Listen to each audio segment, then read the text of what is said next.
മാലിന്യ സംസ്കരണത്തിനുള്ള തൃശൂർ നഗരസഭയുടെ CNG പ്ലാന്റിന്റെ നിർമ്മാണം ആരംഭിച്ചു. മന്ത്രി MP രാജേഷ് നിർമ്മാണ ഉദ്ഘാടനം നിർവഹിച്ചു.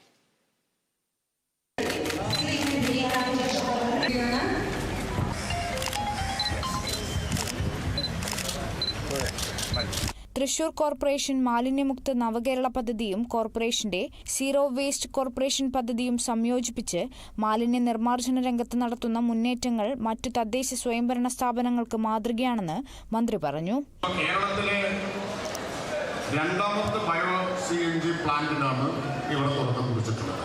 ഒന്നാമത്തേത് ബ്രഹ്മപുരത്ത് 100 കോടി രൂപ ചെലവിൽ BPCLന്റെ ആഭിമുഖ്യത്തിൽ ബ്രഹ്മപുരം തീപിടുത്തത്തിന് ശേഷം സർക്കാർ തീരുമാനമെടുത്ത് പ്രഖ്യാപിച്ച് നടപ്പാക്കുന്നതാണ്. അത് അടുത്ത 2 മാസത്തിനുള്ളിൽ ഉദ്ഘാടനം ചെയ്യും. പണി പൂർത്തിയാക്കി ഉദ്ഘാടനം ചെയ്യും. അതിവേഗത്തിൽ പണി നടക്കുക.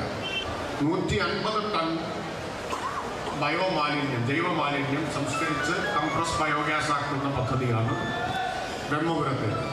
അത് കഴിഞ്ഞാൽ കേരളത്തിൽ രണ്ടാമത് ആരംഭിക്കുന്ന പദ്ധതിയാണ് തൃശ്ശൂരിലേക്ക്. അപ്പോൾ അങ്ങനൊരു ബയോ CNG പ്ലാന്റ് നിർമ്മാണത്തിന് മുൻകൈയെടുത്ത തൃശൂർ കോർപ്പറേഷനെ പ്രത്യേകമായി അഭിനന്ദിക്കുന്നു.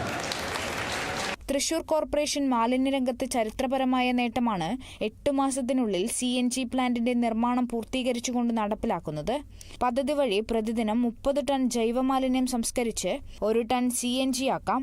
ചടങ്ങിനോടനുബന്ധിച്ച് നഗര സൗന്ദര്യവൽക്കരണം 1ാം ഘട്ടം പൂർത്തീകരിച്ചതിന്റെ പ്രഖ്യാപനവും മന്ത്രി നിർവഹിച്ചു.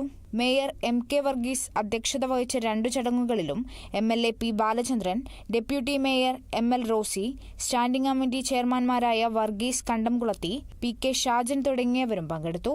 Kerala vision news, Thrissur.